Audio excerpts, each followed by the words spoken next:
നമസ്കാരം. ഓർമ്മയിലെന്നും Rajan P Dev. Rajan P Dev എന്ന അതുല്യ പ്രതിഭയുടെ നാടക ജീവിതത്തിന്റെയും സിനിമാ ജീവിതത്തിന്റെയും വ്യക്തി ജീവിതത്തിന്റെയും എല്ലാം ഒരുപാട് ഓർമ്മകളിലൂടെയുള്ള യാത്ര തുടരുന്നു. അദ്ദേഹത്തിന് നമ്മൾ ഇപ്പം ഇത്രയും വർക്ക് ചെയ്തിട്ടുള്ള ആളല്ലേ. ബെന്നിച്ചേട്ടനൊക്കെ തുടക്കം തൊട്ട് ഒരു അസിസ്റ്റന്റ് പോലെ കൂടെ നിന്നിട്ടും കൂടെ ഉള്ള ആളാണ്. ഏറ്റവും ഇഷ്ടമല്ലാതിരുന്ന കാര്യങ്ങൾ എന്താണ്? പെട്ടെന്ന് ദേഷ്യം വരിക എന്നൊക്കെ ഉള്ള പോലെ എന്ത് ചെയ്താലായിരിക്കും അത് സംഭവിച്ചുകൊണ്ടിരുന്നത്? അങ്ങനെ പെട്ടെന്നൊരു ദേഷ്യം വരുന്ന സ്വഭാവം ഷൂട്ടിംഗ് സമയത്തോ അല്ലാതെയുള്ളൊരു സ്വകാര്യ നിമിഷങ്ങളിലൊന്നും ഉണ്ടായിട്ടില്ല. ചെറിയ കുറ്റപ്പെടുത്തലുകളൊക്കെ ഇങ്ങനെ വരാറുണ്ട്. അവിടെ ചെന്നപ്പോൾ നമുക്ക് വെച്ചിരുന്ന വേഷമാണ്, ആ ക്യാരക്ടർ വിളിച്ചിട്ട് പിന്നെ അവർ രണ്ടാമത് വിളിച്ചില്ല എന്നൊക്കെ പറഞ്ഞ ചെറിയ ചെറിയ പരിഭവങ്ങളെ പറയാറുള്ളൂ. വളരെ സ്വാഭാവികമായിട്ടുള്ള പരിഭവങ്ങളെ പറയാറുള്ളൂ. പിന്നെ പുള്ളിനെ കുറ്റം പറഞ്ഞ് മറ്റാള് രാജേട്ടനെ കുറിച്ച് ഇങ്ങനെ പറഞ്ഞു എന്നൊക്കെ പറയുന്ന ഒരു സമയത്തും പുള്ളി റിയാക്ട് ചെയ്യുന്ന അവനൊക്കെ അങ്ങനെ പറയുള്ളൂ, അല്ലെങ്കിൽ അത് അവൻ്റെ വലിയ പ്രതികാര ബുദ്ധി ഇല്ലാത്ത ഒരാളായിരുന്നു. അല്ല, അത് എനിക്ക് തോന്നുന്നത് നാടകത്തിന്റെ ഒരു എക്സ്പീരിയൻസ് ഭയങ്കരമാണ്. അല്ല, പുള്ളി സോഫ്റ്റ് ആണ്. പുള്ളീനെ ഞാൻ കണ്ടിട്ടുണ്ട്, ചിലരൊക്കെ ഇറിറ്റേറ്റ് ചെയ്യണ കണ്ടിട്ടുണ്ട്. അടിച്ചൊക്കെ വന്നിട്ട് പുള്ളി എടുത്ത് തമാശക്കാണ് എടാ രാജ എന്നൊക്കെ പറഞ്ഞിട്ട് പുള്ളി ഡയറക്ടർ സാർ എന്നെ ഇയാൾ അപമാനിക്കുന്നു, അതൊക്കെയാണ് പുള്ളിയുടെ റിയാക്ഷൻ മാക്സിമം.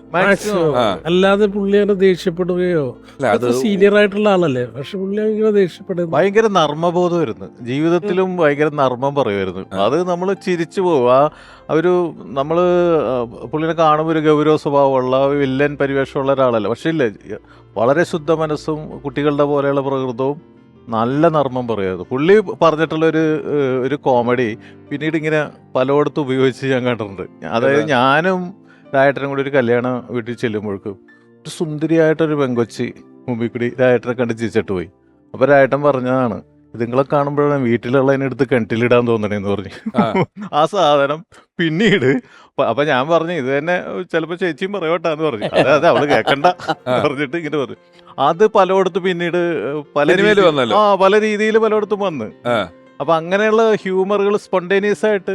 അല്ല, ഇപ്പൊ നമ്മള് കുറച്ചുകൂടെ മൊബൈൽ വന്നിട്ടോ അല്ലാതെയോ അവനവന്റെ കാരാവാനിൽ ഇരുന്നിട്ടോ ഒക്കെ നമ്മൾക്ക് ആൾക്കൂട്ടത്തോട്ട് ഇടപെടുക, ആൾക്കൂട്ടത്തെ ഉൾക്കൊള്ളുക എന്ന് പറയുന്നത് വലിയ പാടാ.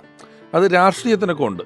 എല്ലാരെയും കണ്ട് ചിരിക്കുക, എല്ലാരെയും കണ്ട് തൊഴുക, ക്ഷേത്രം കൊടുക്കുക എന്നുള്ളത് പൊതുവെ ഇപ്പം പ്രസിദ്ധരായ ആളുകൾക്ക് ഇച്ചിരി അസ്വസ്ഥത ഉണ്ടാക്കുന്ന കാര്യമാണ്. ഒരുപക്ഷെ നാടകത്തില് എത്രയോ ഉത്സവപ്പറമ്പുകളിലെ ആളുകളുടെ അടുത്ത് ചെന്ന് കണ്ടു, അവിടുന്ന് ഇവിടുന്നും വഴിന്ന് കഴിച്ച് നിന്നും അങ്ങനെ വന്നിട്ട് സിനിമയിലെത്തുന്ന ഒരാളായതുകൊണ്ടായിരിക്കും ആ ഒരു സമീപനം എല്ലാത്തിലും. അതുപോലെ ആരെയും വെറുപ്പിക്കരുത് എന്നുള്ളൊരു പോളിസി ഉണ്ട് പുള്ളി. അവരുടെ ഭാഗത്ത് നിന്ന് ഇറിറ്റേഷൻ ഉണ്ടെങ്കിലും പുള്ളി അതൊരു തന്മയത്വമായിട്ട് അത് കൈകാര്യം ചെയ്ത് വിടും.